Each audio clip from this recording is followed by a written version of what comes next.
wabarakatuh. Kembali lagi bersama saya Arnitia Permana dalam kelas Arnitia. Nah, kali ini kita akan melanjutkan materi kita sebelumnya, yaitu tentang teks pidato persuasif. Kali ini saya akan membahas KD 3.4 dan 4.4, yaitu tentang menelaah struktur dan aspek kebahasaan teks pidato persuasif, serta kalian akan menyajikan gagasan atau menuangkan gagasan dan pikiran ke dalam teks pidato persuasif. Pertama-tama kita harus tahu dulu struktur dari teks pidato persuasif. Strukturnya yang pertama adalah berarti paragraf pertama dalam teks pidato persuasif yang nantinya akan kalian buat. Pertama adalah pernyataan posisi. Pernyataan posisi ini penting sekali dibuat, penting sekali disampaikan, penting sekali ditulis. Untuk apa? Yang pertama, untuk memberikan pendapat kita atau pandangan kita mengenai suatu topik yang akan kita bicarakan, yang akan kita kemukakan di depan umum. Oke, jadi pandangan kita, pendapat kita, pendirian kita tentang suatu topik, tentang suatu masalah yang akan kita sampaikan. Ya, contohnya seperti posisi atau pendapat kita nih sebagai penulis atau sebagai pembicara tentang tugas dan kewajiban siswa. Menurut kalian tugas dan kewajiban siswa itu apa? Pendapat kalian itu seperti apa? Atau pendapat kalian tentang rasa cinta tanah air itu seperti apa? Atau pendapat kalian, pernyataan posisi kalian tentang pemanasan global itu seperti apa? Oke, lalu misalnya gerakan Germas, gerakan masyarakat sehat itu seperti apa pendapat kalian? Apakah kalian setuju atau tidak? Nah, ini namanya pernyataan posisi dalam teks pidato persuasif. Struktur yang kedua adalah tahap argumen. Nah, ini adalah tahap yang paling penting supaya audiens atau pemirsanya makin yakin. Jadi argumen ini kan pendapat, tapi pendapat yang didasarkan dengan fakta atau bukti.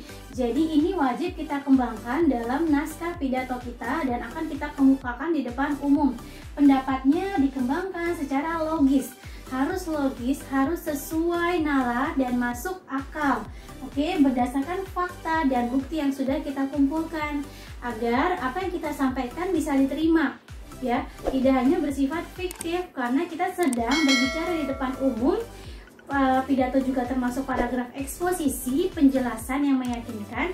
Jadi dibutuhkan sekali argumen-argumen yang kuat, fakta-fakta yang akurat, bukti-bukti yang mendukung. Oke, bukti-buktinya bisa berupa tabel, bisa berupa artikel, bisa berupa poin-poin penting atau apapun yang bisa menguatkan argumen kita, menguatkan pendapat kita, menguatkan pemikiran kita tentang topik yang sedang kita bicarakan, yang sedang kita utarakan.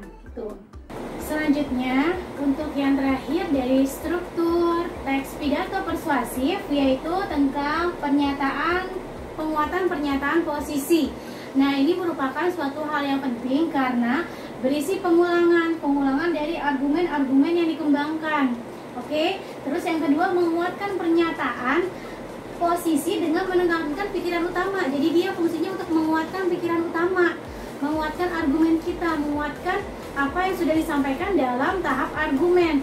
Setelah itu, supaya pemirsa atau audiensnya lebih paham, lebih sadar, lebih ngeh gitu ya, kalau itu adalah penguatan pernyataan posisi, maka saat kita menyampaikan harus menggunakan mimik yang berbeda, gestur yang terlihat, lalu suara yang kita mainkan tinggi rendahnya. Oke, menggunakan intonasi, jadi tinggi rendah supaya informasi yang disampaikan bisa sampai, oh ini yang paling pentingnya, oh ini bagian yang pengulangannya, oh ini adalah bagian intinya gitu. Oke, selanjutnya kita akan masuk ke kerangka teks pidato. Jadi sebelum kita menulis teks pidato persuasif atau teks pidato, kita harus tahu dulu kerangka yang harus kita buat nih. Kita buat kerangkanya dulu. Kerangkanya terdiri dari apa? Yang pertama itu pembukaan. Pembukaan itu biasanya berisi salam, lalu sapaan kepada orang-orang yang ada, yang ikut hadir, misalnya yang saya hormati, kepada Bapak Kepala Sekolah gitu ya. Lalu baru setelah itu ungkapan rasa syukur, puji dan syukur marilah kita panjatkan gitu. Jadi ini berisi pembukaan, masih belum menuju ke inti, masih belum terlalu serius ya, hanya berisi pembukaan, awalan, salam, sapaan, lalu ungkapan rasa syukur. Setelah itu baru masuk ke paragraf isi pidato. Nah, isi pidato ini berisi seluruh struktur pidato yang tadi sudah dijelaskan.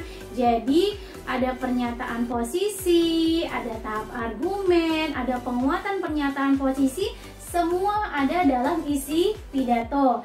Lalu setelah ini semua sudah dikemukakan, sudah kita tulis, baru kerangka yang terakhir adalah penutup, yang berisi adalah simpulan, yang isinya adalah simpulan atau kalimat penutup. Demikianlah pidato yang dapat saya sampaikan, semoga dapat diterima, dapat dilaksanakan oleh kita semua gitu ya.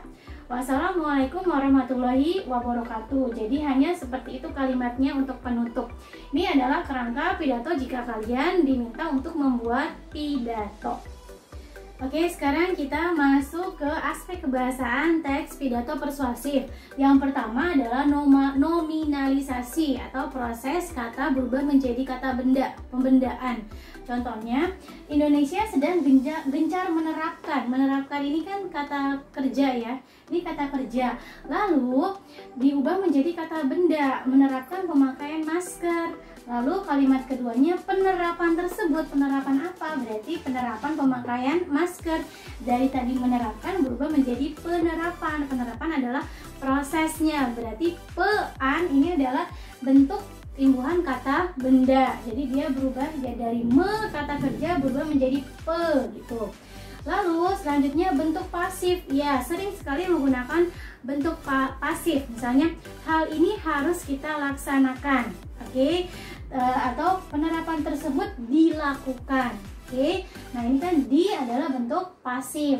Lalu kata ganti orang. Kata ganti orangnya di sini tidak menggunakan kata ganti orang pertama ya, tapi lebih ke kata ganti orang ketiga. Misalnya mereka, kita, misalnya sebagai bangsa Indonesia kita gitu ya. Jadi bukan orang pertama tunggal. Tuh. Terus yang ketiga menggunakan kosakata seperti istilah teknis. Istilah teknis atau istilah dalam bidang-bidang tertentu, tergantung dari topik yang kita ambil gitu. Terus sinonim dan antonim. Lalu ada kata emotif supaya ekspresif gitu ya. Jadi menggunakan kata ekspresif, misalnya sangat luar biasa. Jika kita tidak segera mengambil keputusan ini, maka akan hancurlah gitu. Jadi menggunakan kata-kata emotif. Lalu konjungsi di sini maksudnya kata hubung atau kata tugas. Akhirnya gitu ya, dengan demikian gitu. Ini adalah aspek kebahasaan dalam teks pidato persuasif. Oke, selanjutnya adalah cara menuangkan gagasan atau ide dalam teks pidato persuasif. Berarti ini sudah masuk KD 4.4. Yang pertama adalah kita mulai dari cara menulis teks pidato. Karena menuangkan ide atau gagasan, yang pertama kali adalah kita harus menulis dulu. Jadi sebelum kita pidato, alangkah baiknya kita tulis dulu apa yang mau kita kemukakan. Gimana cara menulisnya? Pertama, kita cari topiknya dulu nih. Topik apa, tema apa yang akan kita bicarakan, yang akan kita ungkapkan, atau yang akan kita kemukakan di depan halayak. Lalu setelah kita sudah ketemu nih topiknya, oke, setelah sudah ketemu topiknya, disesuaikan sama format acaranya, lalu kita pelajari topiknya dengan cara kita baca banyak buku sumber, kita cari informasi-informasi yang terkait, kita browsing, lalu sambil kita mengumpulkan bukti sebagai tulisan argumen kita nanti. Kita kumpulkan buktinya tuh di sana. Lalu setelah itu kita pahami tujuan kita. Apa tujuan kita dalam berpidato nanti, apa tujuannya nih? Kalau kita sudah dapat, langsung kita tulis, langsung kita sambungkan dengan tadi topik yang mau kita sampaikan. Kita sambungkan dengan bukti-bukti yang sudah kita kumpulkan. Lalu setelah itu kita kenali audiens kita atau pemirsa kita atau penonton kita nanti, pendengar kita nanti. Siapa mereka, dari kalangan apa, terus kebanyakan misalnya pekerjaannya apa, lalu rentang usianya berapa, jenis kelamin pun juga harus diperhatikan. Karena akan mempengaruhi dengan isi atau topik dari pidato kita, dan mempengaruhi gaya bicara kita, mempengaruhi juga dengan kosakata yang akan kita gunakan nanti. Jadi kita harus kenal dulu audiens kita siapa. Oke. Lalu setelah itu kita buat kerangkanya tuh, kerangka yang tadi pembukaannya kita susun dulu, mau mengucapkan sapaan ke siapa. Lalu bagaimana ungkapan rasa syukur kita. Lalu setelah itu kita buat bagian isinya, tahap penguatan argumen ya, pernyataan posisi, lalu tahap argumen, penguatan pernyataan posisi, itu kita buat sesuai dengan topik dan bukti yang tadi sudah kita kumpulkan. Lalu kita mulai menulis, kita kembangkan. Ketika kita sudah membuat kerangka, kita kembangkan. Mengapa harus kerangka terlebih dahulu? Supaya lebih mudah, supaya lebih tersusun, tertata, rapi. Jadi kita tidak kemana-mana nulisnya, jadi sudah ada konsepnya terlebih dahulu. Oke, itu adalah cara menuangkan gagasan dalam pidato persuasif. Ya, selanjutnya ketika kita sudah selesai membuat naskah pidato kita, jangan lupa kita juga harus memahami cara memersuasi atau mempengaruhi penonton atau si pendengar kita. Gimana caranya? Pertama, kita melakukan pendekatan etika. Etika berarti kan moral, tingkah laku gitu ya, sopan santun, kaitan dengan nilai. Jadi gunakan pendekatan etika yang misalnya seperti sekarang kan sedang marak penggunaan masker tadi ya. Jadi etika kita pendekatannya digunakan seperti contohnya ketika kita tidak menggunakan masker di dalam pergaulan atau di dalam masyarakat, maka otomatis kita sudah tidak menghargai atau tidak menghargai hak orang lain untuk mendapat kesehatan juga gitu ya. Oke, itu berarti etika, sopan santun. Lalu pendekatan emosi, misalnya kita gugah perasaan si audiens. Contohnya ketika kalian tidak menggunakan masker, bayangkan begitu banyak virus, bakteri yang akan masuk ke dalam tubuh kita, ataupun yang akan masuk ke dalam tubuh orang lain ketika kita bicara berdekatan dengan mereka gitu. Otomatis kita sudah mengambil nikmat mereka untuk mendapatkan kesehatan gitu ya. Jadi pendekatan emosi, gugah perasaan si audiens. Yang ketiga, pendekatan logika, berarti gunakan hal-hal yang masuk akal. Jadi gunakan bukti-bukti. Apa buktinya, apa yang menguatkan kita harus menggunakan masker. Misalnya ketika kita tidak menggunakan masker, 100% bakteri yang keluar dari orang lain yang orang lain itu bersin atau batik berarti akan masuk 100%. Tapi ketika kita menggunakan masker, itu akan otomatis terlindungi. Tuh, berarti kita ungkapkan hal yang masuk akal. Ini adalah cara memersuasi. Jadi kalian bisa gunakan ketiganya atau salah satunya juga boleh digunakan saat kalian melakukan pidato persuasif. Oke, bagian terakhir ketika kita sudah selesai menulisnya, menulis naskahnya sudah jadi, terus kita sudah paham, kita sudah tahu cara memersuasi yang mau kita lakukan, lalu kita juga harus memilih nih, ada 4 metode yang dapat kita pilih ketika kita melakukan pidato persuasif. 4 metodenya adalah yaitu membaca atau manuskrip. Ini adalah metode yang ketika kita berada di depan, berarti kita disediakan kertas dan kita langsung membaca nih. Sebenarnya metode ini bukan tidak bagus, tapi akan terlihat tidak gimana ya, jadi lebih seperti tanpa persiapan, karena kita melihat naskahnya dilihat gitu, audiensnya tidak ditatap secara langsung. Padahal ketika kita berbicara di depan umum, wajib kita harus memegang mata seseorang atau ada terjadi kontak mata supaya orang itu merasa diajak bicara, supaya orang tersebut merasa dihargai. Jadi ketika kita bicara di depan umum, baiknya kita menatap mata atau kita menatap bagian di bawah mata atau di atas mata gitu ya. Oke, itu lebih sopannya. Yang kedua, menghafal atau memoriter. Jadi metode menghafal atau memoriter ini juga boleh dilaksanakan, tapi kekurangannya lebih beresiko. Beresiko apa? Karena kalau menghafal, kadang ketika kita menghafal kita tidak paham nih. Jadi ketika ada satu kata yang terlupa, maka lupalah semuanya. Kita akan buyar, kita akan langsung blank, lupa mau membicarakan apa. Gitu. Padahal sudah dipersiapkan dari awal, sudah ada naskahnya, tapi karena kita menggunakan metode ini, ya, jadi grogi sedikit atau ada halangan sedikit, ada rintangan sedikit, langsung ada gangguan sedikit, kita langsung buyar. Nah ini bahaya, ya. Oke. Dan yang ketiga itu adalah menulis poin-poin penting atau ekstemporan. Nah ini menurut saya adalah metode yang baik, karena pertama berarti kita sudah paham naskahnya, sudah kita pahami, lalu kita tinggal tulis poin-poin penting yang mau kita pahami, yang mau kita bicarakan, yang mau kita ungkapkan. Gak usah panjang-panjang, gak usah kertasnya panjang lebar gitu, gak usah, berupa kecil aja. Yang penting kita tahu, oh ya pembukaan ini saya mau menyapa siapa gitu ya, gunakan bahasa kita sendiri di kertas itu.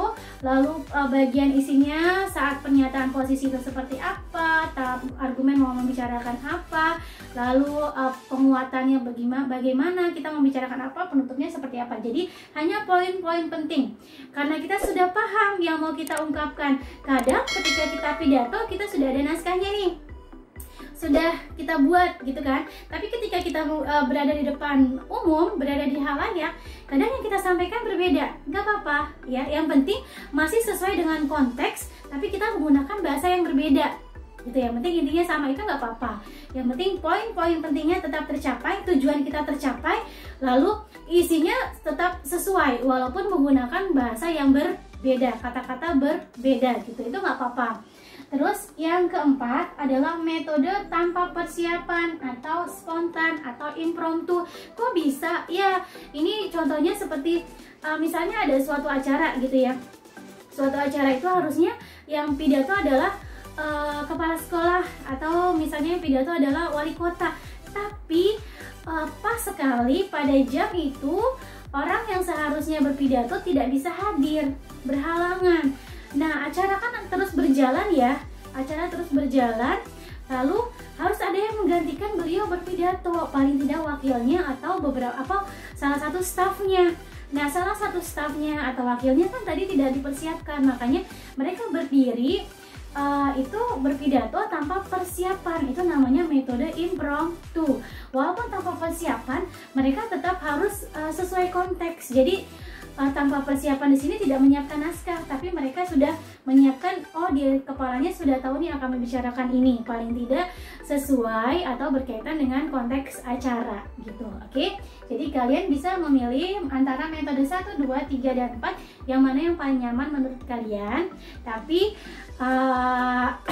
dari keempat ini yang paling membuat, menurut saya, yang membuat tidak terjebak kepada isi teksnya gitu, lebih baik kalian menggunakan metode yang ketiga. Jadi kalian pahami dulu, baru kalian tulis poin-poin pentingnya yang akan dibicarakan.